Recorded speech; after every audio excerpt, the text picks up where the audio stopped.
So, good night, Mr. Agung.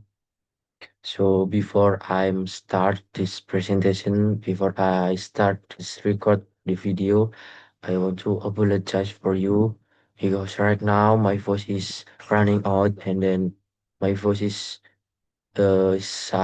sick. So, I'm apologies in this in my records not clearly understand, but I will try to best on this presentation. So maybe I will start my presentation. My presentation, the title is Eco Criticism, Exploring the Interplay Between Literature and Environment. So this is the journal from Erdivinirisma and Jichiko Gill. And then I will introduce myself. My name is M.Rijal, and then my name is 161220006 and 4. Uh, and then this is the topic presentation.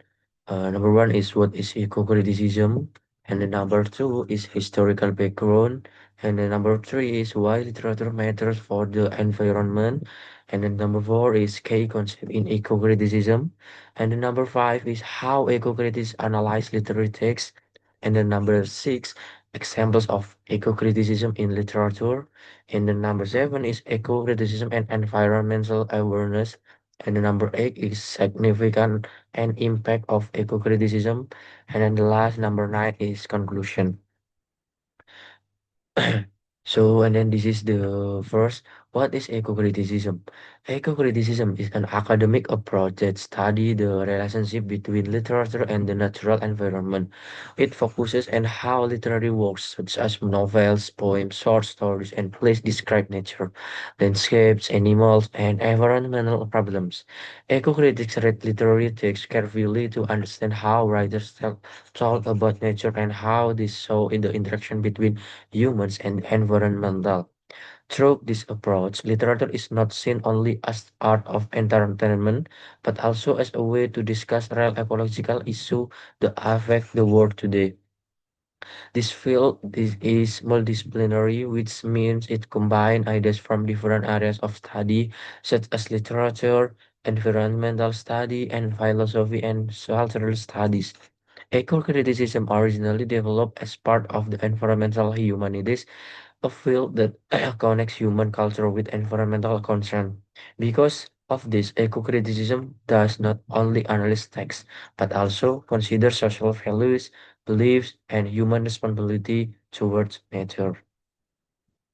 So, and then this is one important influence, historical background. So one important influence on the rise of eco-criticism was the environmental movement of the 1916th century and 1917th century. This movement raised public awareness about environmental protection and human responsibility toward the earth. As environmental issues became more visible in society, literary scholars also began to study how writers responded to this concern in their works. Literature was seen as a reflection of social attitudes towards nature and the environment. Another factor that strengthened eco-criticism was the increasing awareness of climate change and ecological dynamics. Scholars realized that literature could help explain how human actions affect the natural world and how these actions are represented in stories, poems, and novels. Through eco-criticism, researchers analyze how literary texts saw environmental destruction, harmony with nature, or human exploitation of natural resources. In the concept of this article, literature is not a view as a mere artistic expression. Instead, it is understood as a cultural product that carries ideas, values, and beliefs about nature and ecological responsibility. By studying literature and through eco-criticism, scholars can better understand how cultural attitude toward environmental environment and how literature can influence the way people think about protecting the natural world. And then the third is why literature matters for the environment. Literatures play an important role in shaping how people understand and feel about the natural environment. Through stories, poems, and novel, writers can describe nature in emotional and meaningful ways. Nature in literature is often shown not only as setting, but also as something that interacts with human life. By reading this text, reader can see how human action affect the environmental and how nature respond to this action. Eco-criticism focuses on this representation to show that literature can influence people through feeling and attitude toward environmental issues. The article explained that literature can make environmental problems feel more personal and real. Scientific facts about climate change or pollution might seem distant, but stories allow readers to emotionally connect with environmental damage and loss. Because of this, literature can raise awareness and encourage readers to care more about protecting nature. Eco-criticism help uncover this message and show how literature can support environmental understanding and responsibility. And then this is the key concept in eco-criticism. Eco-criticism is based on several important concepts that help scholars analyze literary texts. One key concept is the relationship between humans and nature. Eco-critics study how literature shows humans living with, controlling, and harming the natural world. Another important concept is environmental representation, which refers to how nature, animal, and landscape are described in text. This description often reflects the author's attitude toward the environment. Eco-criticism also pay attention to cultural and social context. Literary works are influenced by the time and society in which they are written, including beliefs about nature and development. Finally, eco-criticism emphasizes the idea environmental imagination, meaning that in literature can help readers imagine better and more ethical ways of living with nature. This concept helps a critic understand how literature communicates environmental values and concern, and then how eco-critics analyze the literary text. Eco-critics analyze literary text by closely reading how nature is presented in story and poems. They examine, they examine image, symbol, and language related to environments to understand their deeper meanings. For example, a river may symbolize life, change, or destruction depending on how it's described in the text. Eco-critics also study how characters interact with nature and how this interaction affect moral and ethical issues. In addition, eco-critics connect literary analysis with real environmental problem. They ask questions such as how texts show environmental damage, human responsibility, and ecological balance.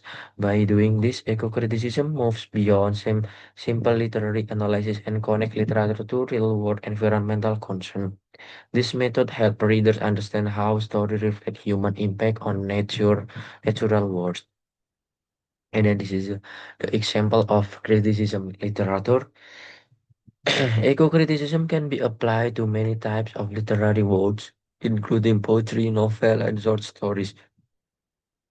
In many texts, nature play an important role and is deeply connected to the story meaning. Some literary works show nature as peaceful and harmonious, while others highlight environmental destruction caused by human greed or carelessness. Eco-criticists study this difference to understand the messages behind the text. The article explains the eco-criticism does not focus on specific genre or time period. Both classical and modern works can be analyzed using this approach. Through eco-criticism, literature becomes a space where environmental problems, human behavior, and ethical responsibility are discussed. This shows that literature can actively participate in environmental conversation. This is the eco-criticism and environmental awareness. One of the main goals of eco-criticism is to increase environmental awareness by analyzing how literature represents nature and environmental problems. Eco-criticism helps readers become more aware of ecological issues such as climate change, pollution, and the loss of biodiversity. Literature can make this issue easier to understand because they are represented through story and human experiences. The article highlights that eco-criticism encourages readers to think critically about their own relationship with nature. When the reader understands how environmental damage is shown in literature, they may begin to reflect on their own action and responsibility. In this way, eco-criticism connects academic study with real life and environmental awareness and concern. And then this is significant and impact of eco-criticism.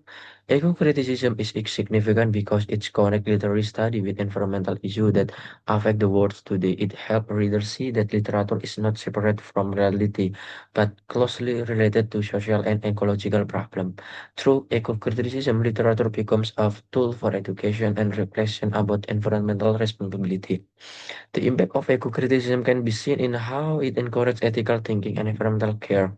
By understanding the message in literary text, reader can develop empathy for nature and recognize the importance of protecting the environment.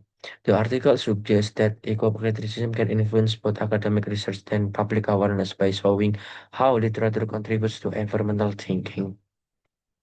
So, and this is the last. In the conclusion, eco-criticism is an important literary approach that studies the relationship between literature and environment. It helps a reader understand how writers represent nature and how this representation reflect human attitudes and environmental problems. Eco-criticism shows that literature is not only form of artistic expression, but also a powerful medium for discussing ecological issues. The article emphasized that eco-criticism encourages environmental awareness, ethical responsibility, and a deeper understanding of human interaction with nature. By reading literature through an eco-critical perspective, readers can become more sensitive to environmental issues and more aware of the need to protect of the natural world. This makes eco-criticism a valuable that relevant field in the both literary studies and environmental discussion. So thank you. That's from my presentation, Mr. Agung. And once again, apologize for you because right now my voice sound is not clearly, not clearly, yes, not clearly my voice because right now my voice is running out. My voice is my tongue is sick, and then yeah, I'm apologies for you, but but I will have make perfect on this presentation. Thank you, sir, and have a good day, sir. And Assalamualaikum warahmatullahi wabarakatuh.